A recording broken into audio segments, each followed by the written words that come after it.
With the shell out of the way, we're going to begin our winner side top 8. Like we mentioned earlier, it's Stocktaker coming back to the setup. Versus GuyGuy. I think GuyGuy mentioned that Sephiroth is Luigi's worst matchup. So I'd like to see how he approaches this. Unless he was talking about someone else. I don't think he was. I might be wrong. I could see this being difficult for Luigi. For one, a lot of space that's kept by Luigi can sort of be matched by Sephiroth buttons. Like, much the way that Fireball and Zair occupy that mid-range for Luigi to find his in. Yep. We've got forward air and Shadow Flare, practically analogous buttons.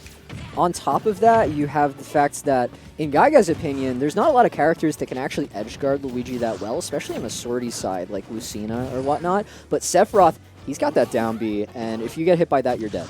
So, yeah, you notice GuyGuy going high on that recovery. Usually he goes, a lot of Luigis, including him, will go low with the missile, but that's not the case here.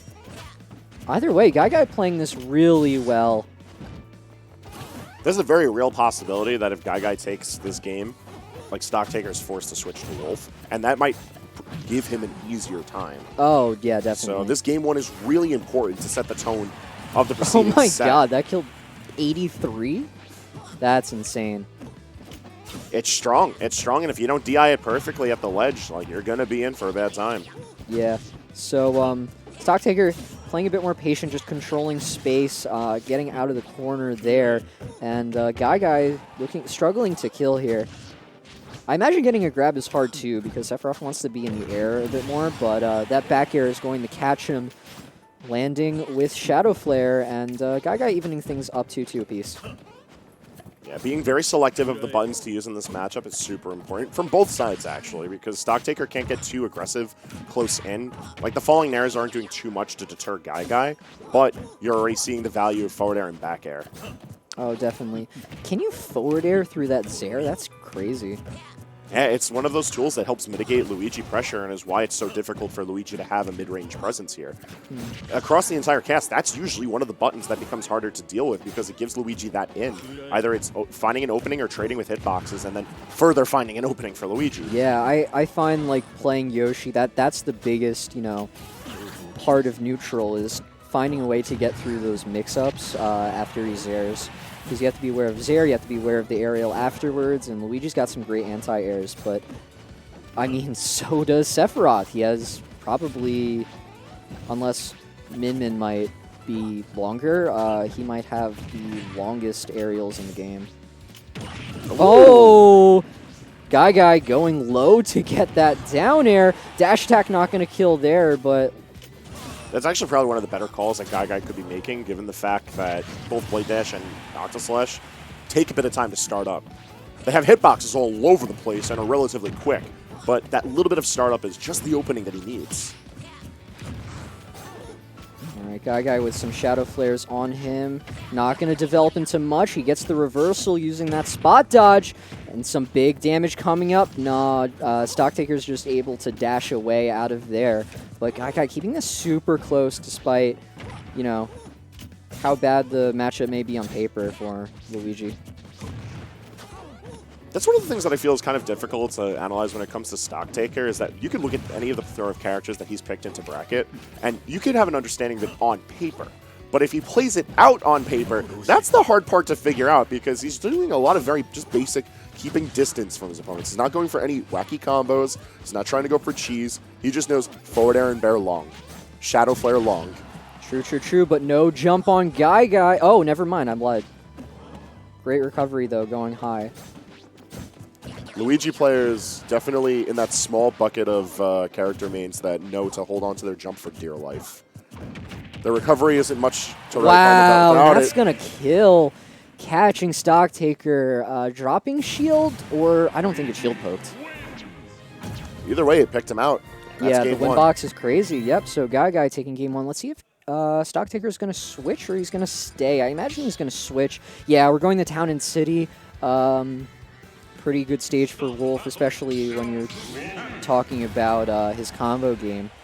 I want to see how GuyGuy is going to handle this Wolf, because Stocktaker's been playing this character a lot longer, and this is a character he definitely knows how to play against Luigi with a lot of experience dating back to like when Ben999 used to come and stuff like that. Yeah, Long Island has a long history of Luigi players. Oh, yeah. Like, especially if we start to clock it back to earlier versions of Smash, like, Luigi's been an ever-present threat in our meta. Oh, yeah, I think Stocktaker may have played a lot with Dirds as well. Dirds and Tomas, yep. Yeah. Like, this character's just been around for a minute. GuyGuy's just the latest and greatest to carry on the torch. Oh, definitely. And GuyGuy's been getting results that no other has gotten. Beating Mr. E last week, I'm pretty sure. Yeah, right? I saw that. And up a game right now against Stocktaker, though Stocktaker's keeping her in the corner pretty well. 133 on GuyGuy. It's a matter of time. The back air, though, no, never mind. That's death. Yeah. Gotta be careful on pulling the trigger on that up B, because even though you can get all of your confirms, you miss that, that's it. We were bringing this up a little earlier when we saw Stocktaker on stream, but where you're leaving out in a lot of that combo ability compared to other characters, you're hitting hard with Wolf. Especially when it comes to those. That being said, Stocktaker not able to recover there. I think he probably just missed the angle on the side B. It seemed like he wanted to hit the Zaire so that he could reset, which was pretty clever. Unfortunately for him, he just wasn't spaced right for it. All right, both of them getting the scramble, but GuyGuy, never mind. It's just going to get a bit of damage there, finishing off with the dash attack. Both of them about even, 156. GuyGuy working his way out of the corner. Like, overall, it's a very even game. Just this back and forth in center stage. And I like Stocktaker's approach to this back and forth because you have a little bit of space. Not too much, but to the point where he can threaten either hitting with Blaster or going in with dash attack or forward air, some other quicker response. Yeah, in that case, back air. I mean, yeah, right there he's going to take that stock and build up some damage here as well, pushing GuyGuy off stage immediately as he comes off of the Angel platform. Both the hits of Blaster. Yeah, Blaster's my favorite anti-air. Like, in spite of like how large it is, I feel like I almost never see it. It's such a cursed interaction. Oh my god, I get it all the time. That forward smash going to take it. Stocktaker with the 2-stock, playing that last stock so cleanly. We're going to a game 3, and I think the switch and the counter pick says a lot, but we need to see where GuyGuy switches up and goes to, because the counter pick has really allowed Stocktaker to play his game and sort of, space things out. Kalos, this is a really interesting choice. I guess on the one hand, if he's confident with getting a lot of his damage, he doesn't have to care about the verticality affecting his kills. And then when you also consider a lot of what GuyGuy does tends to bring the battle to the ledge. If he's in control, he has a lot of avenues of finding that kill, especially if that ledge battle ultimately finds its way to the platforms, which are just going to help his vertical kills. Yeah, that being said, though, at the ledge, Stocktaker is one of the best at that, as you can see. Well, there's also the wall, and that's going to help out with recovery as well. That being said, GuyGuy has been unable to get a clean hit, really struggling with the Wolf. Yeah, it's Stocktaker's confidence with ledge trapping that's going to result in a lot of damage. So I'm curious to see how well this Kalos pick pays off, because it's a very unconventional pick, even by GuyGuy standards. Oh? No way. He's got the wall jump, and it's just barely enough to bring him back. That was almost disastrous for Stocktaker off of one jab. Yeah, the up B hitbox is going to help him out quite a bit. GuyGuy's jumping a lot. Stocktaker picked up on that pretty quickly. Was just a little off in hitting the back air. As you can see, went for it again, but GuyGuy mixing things up, trying to get out of the corner. He's sitting at 157. If he can get a lot more damage, it won't be for naught. He almost found his second grab, but nothing from it. It's just a whole lot. The fact that GuyGuy has not died yet in spite of eating these wolf buttons is actually a testament to how good of Kalos was. I'm out here thinking, like, the value he can get from trying to play on it, but just surviving is proving its worth. Yeah, now that I'm a Wolf main, I gotta talk about Wolf can't kill, guys. Oh yes, he's a mid tier. He's like Fox, like.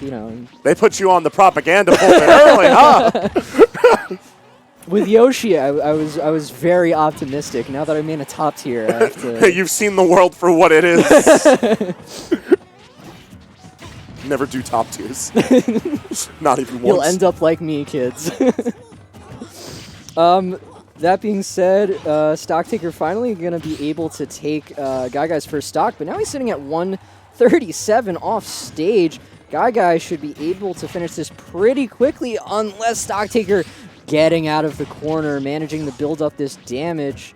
And GuyGuy, once again, needs to work hard to get that hit. He's doing what he can to find the hit confirm, but he's not finding any of the follow-ups. I think it's a combination of Stocktaker making really good calls with his buttons outside of that one right there. That being said, yeah, I mean, that was a very niche situation, but wait a minute!